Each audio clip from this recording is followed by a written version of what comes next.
Hello, guys, welcome to our new topic, The Hour of Truth by Percival Wilde. A detailed summary of the play Hour of Truth.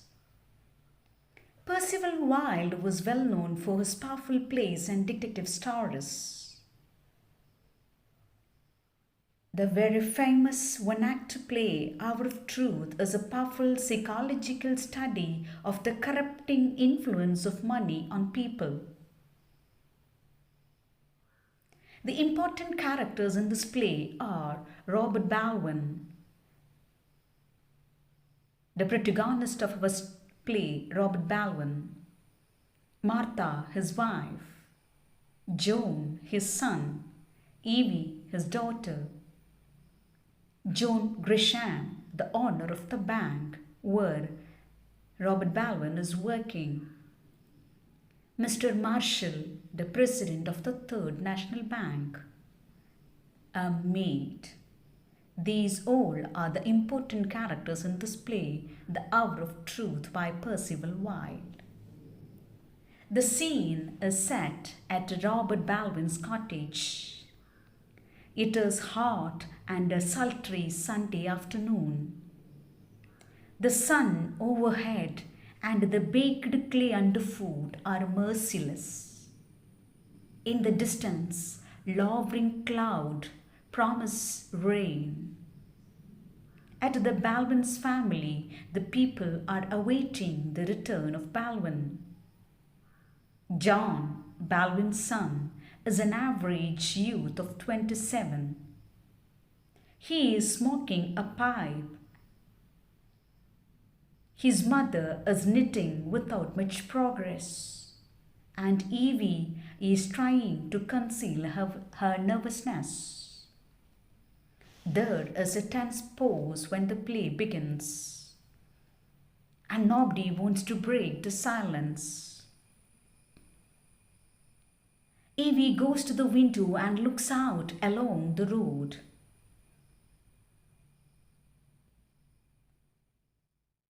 Martha says Robert Baldwin has not forgotten his umbrella as usual because it is going to rain. She is sure that it might rain. The sky is getting dark. Suddenly, Evie starts because there was a flash of lightning.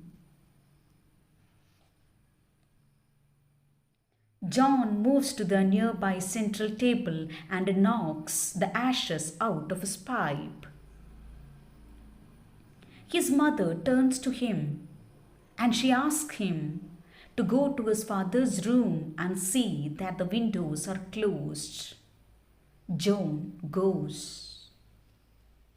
Evie tries to get the attention of her mother. She asks her why Mr. Grisham wanted her father. Has he done anything wrong? Martha says he has done nothing wrong. Mr. Grisham only wanted to talk to him. That's why he has called Robert Baldwin. But Evie wants to know what is the thing that Mr. Grisham wanted to talk about. Mr. Grisham, the owner of the bank where Robert Baldwin is working, has been arrested and they are going to try him the following day.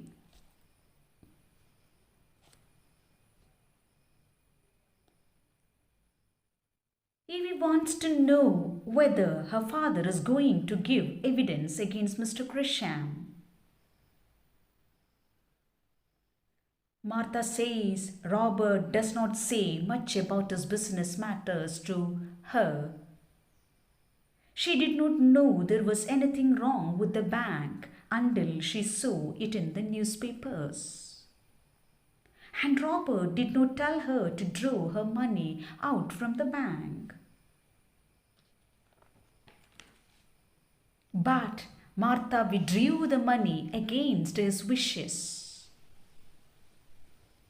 But Evie wants to know if her father had anything to do with the wrecking of the bank.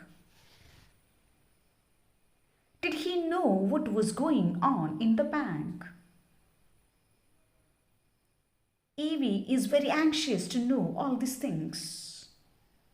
And the papers are saying bad things about Robert Baldwin and John Grisham.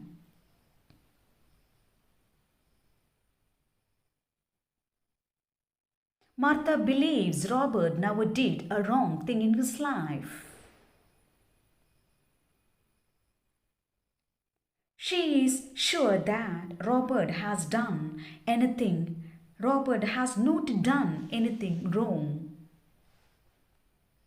John says he had met the assistant cashier the previous day at the athletic club. He said that nobody had any idea about the impending crash in the bank.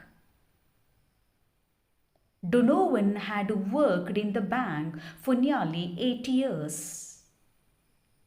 He got married on the strength of his job in the bank. And then the bank suddenly crashes. It was like a bolt out of the clear sky. John thinks his father as the governor of the bank, and he must have known about the problem within the bank. But Donovan swears nobody else knew about the crisis in the bank. Father was very close to John Grisham than anybody else. And that puts him in a bad position because the governor is the only witness against John Grisham. John calls his father as governor.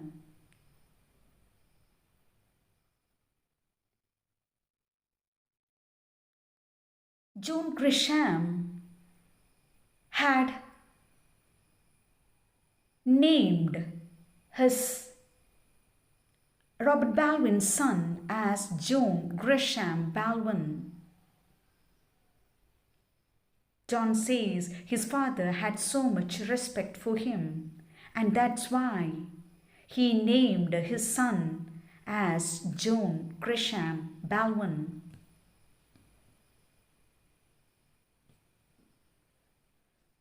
John says Grisham grew rich in 20 years. But his father, the governor, was working as a secretary at $60 a week. But Martha says his father never complained about the low payment in the bank. John says that is the pity. And tomorrow his father will have a chance. When his father gives evidence, they will put John Grisham in the jail. Grisham not only underpaid his workers, and he robbed the depositors in the bank. And he deserves jail. He has nothing against Grisham. He will tell the truth. And John thinks the truth will be the great evidence against John Grisham.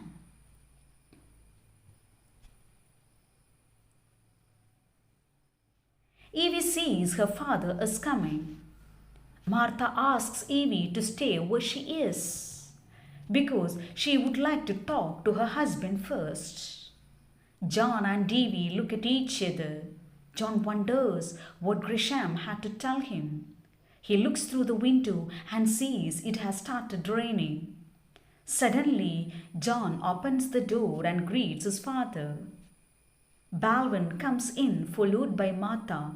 He shakes hands with John and kisses Evie.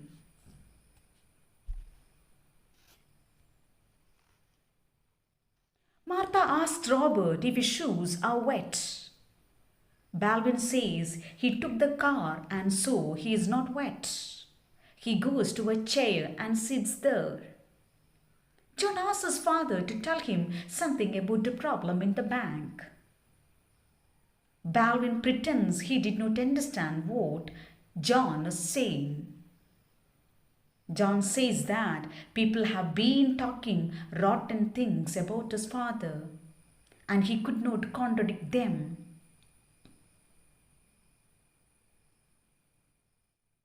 Baldwin asked why he could not contradict against it. John says he did not know much about the truths about the bank.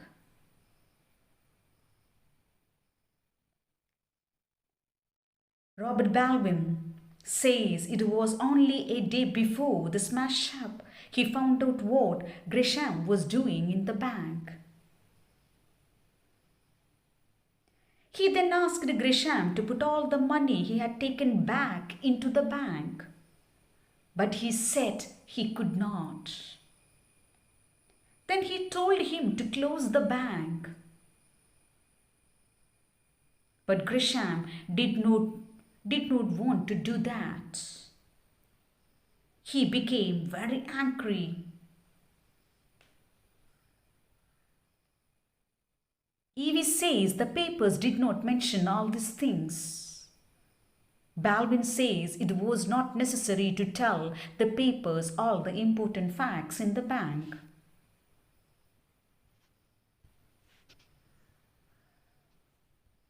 Baldwin says it will be cleared the following tomorrow or the following day. The trial begins in 24 hours and he is the only witness against John Gresham. John Gresham asked Robert Baldwin to tell the court that he had an attack of poor memory.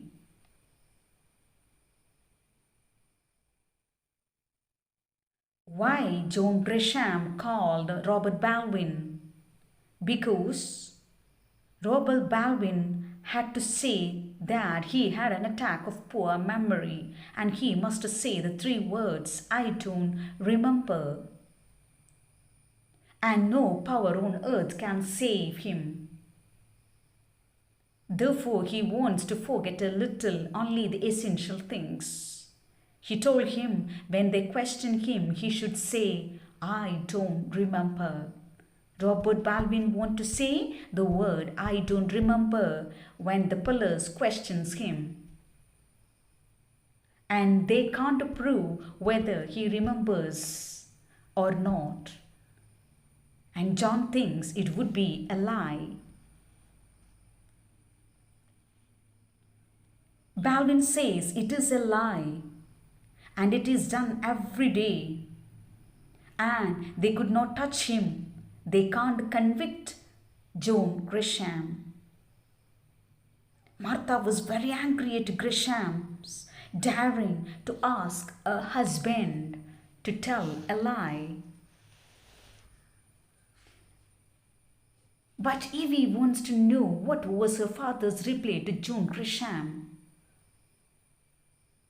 Baldwin asked John what would he have said if such a request was made to him.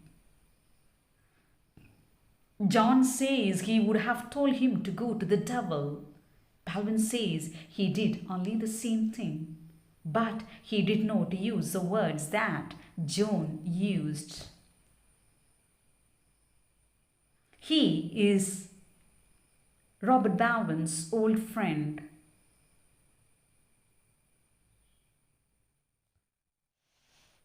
Baldwin says Gresham was not surprised when he said that he couldn't accept his proposal. He had known him for 35 years.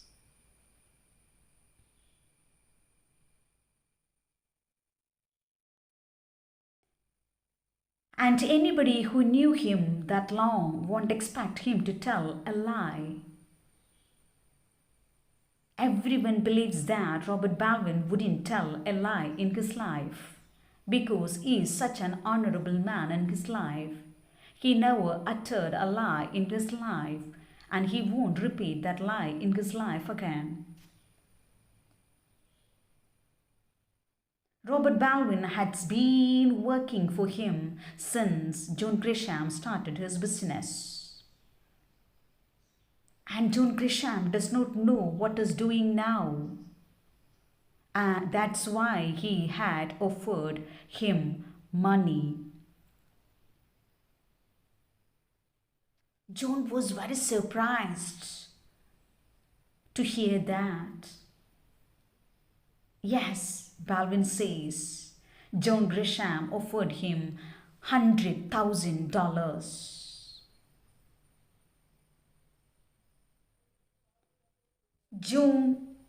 Robert Baldwin says that he has only a few years to live and he wants to die clean in his life.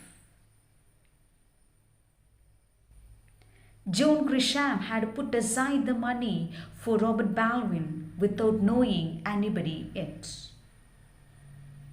He says it is out of his private fortune and not from the depositor's money, and it makes no difference in his life. Evie could not believe that her father was offered $100,000.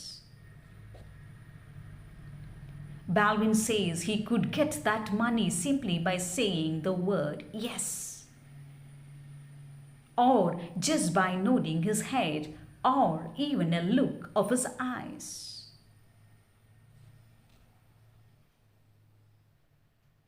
John wants to know whether Grisham meant what he said. Baldwin says his words is good and he never lied to him. John Grisham unlocked his drawer and showed him $100,000 in cash. Baldwin examined them and found the bills were genuine. Evie inquires for that amount if her father has to simply say, "I don't remember."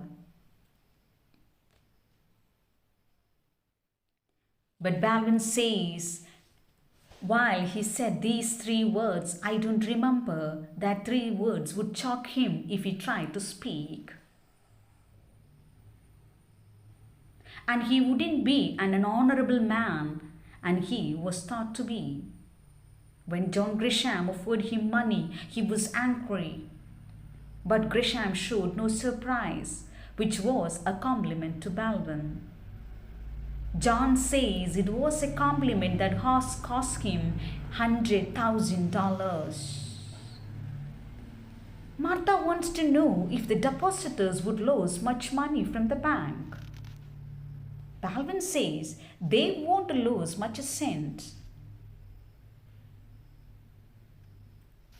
Evie felt that the papers would tell a different story.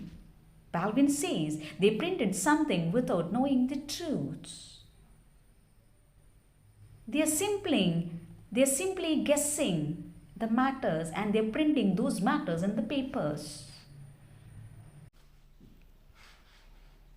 Martha says it would be very sad if their son's name should come to grief through Robert Baldwin. Robert wants to know if Martha is telling him to accept the bribe money that Grisham offered to him. Evie wants to know why he calls it as bribe money, father. Robert says Grisham called it with a prettier name. He said he had underpaid him all those years. He said $100,000 represented the difference between what he had paid and what actually he deserved.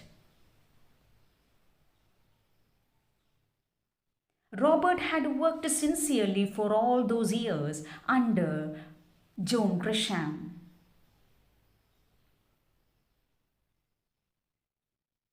John agrees with the logic of Grisham.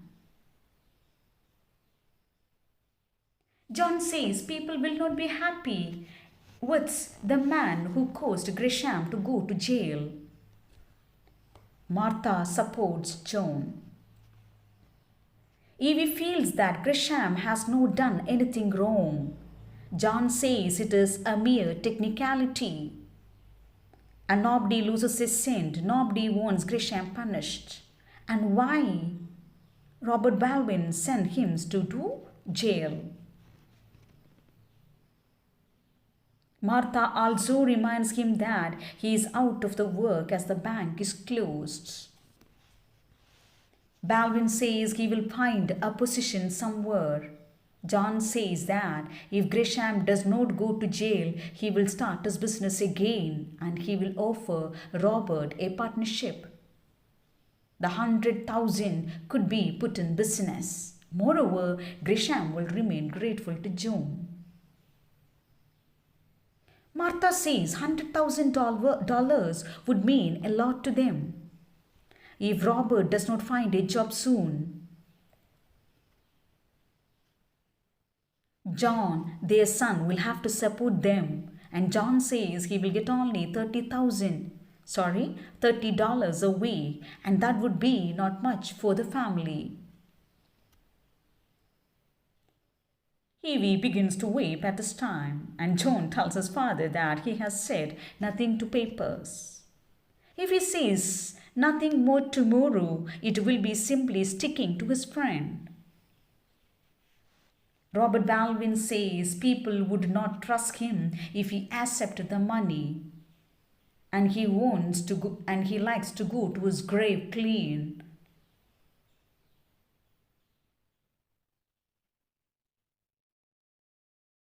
Whatever they say, taking money from Gresham is a dishonorable thing. John says nobody will hear of that if you accept that money from John Gresham. But Baldwin says they will know it among themselves if he accepts that money. Whatever they are to the world, they should be honest with each other. And he calls them shams, liars, hypocrites.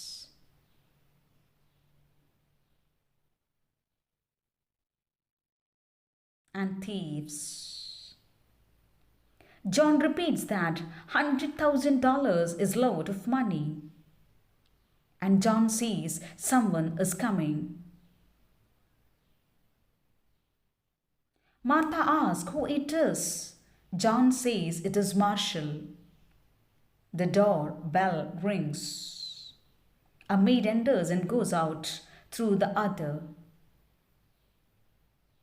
She re-enters and says someone wants to see Robert, and she hands him a card. It is Marshall, the president of the Third National Bank. Baldwin says yes to come inside to the cottage room. The maid goes out. Marshall enters the room. And he asks them if they are spending the afternoon indoors. He shakes hands with Mrs. Baldwin. Martha says they were just going out and calls Evie. Marshall says they don't have to go out because of him. He tells that he has come to tell Baldwin that if he wants to work with the Third National Bank, John Marshall will give him a position in his bank. Baldwin is shocked while Marshall offered a position in his bank. Marshall says it is true. He said that he had gone to see Gresham that afternoon. John Gresham told Mr. Marshall all about the offer that he had made to Robert Baldwin. And John Gresham knew no amount of money would make you do something you thought wrong. He paid you the best compliment. Instead of making you testify against him, he confessed. Baldwin sinks into the chair, saying, "Is he confessed?" Marshall continues and says, he told him the whole story. He then turns to Martha and tells her that every man will be telling her how highly he honors and respects her husband, how sincere he was. Martha holds Marshall's hands and asks him to stop praising as Baldwin is crying. the curtain falls. Here ends our play, The Hour of Truth by Percival Wilde.